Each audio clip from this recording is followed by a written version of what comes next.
أوقات كتير بنحس إن الدنيا مقفلة وإن كل حاجة ماشية بالعافية. بنقوم من النوم واليوم بيعدي ونرجع نقول هو إيه اللي حصل؟ ولا حاجة تقريبا. بس وسط الزحمة دي كلها في لحظات صغيرة كده بتهون.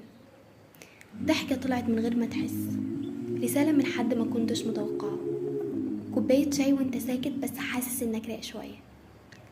الحاجات دي بسيطة جدا بس لما بتحصل بتطبطب. وأوقات بنعدي في وقت مش حلو بس جوانا في صوت صغير بيقول استنى شوية، لسه في حاجات حلوة جاية. أنا مش بقول إن كل حاجة هتتحل، بس بحاول أصدق إن في حاجات جاية مخصوص علشاننا، وممكن اللحظة اللي بنستناها أقرب مما نتخيل.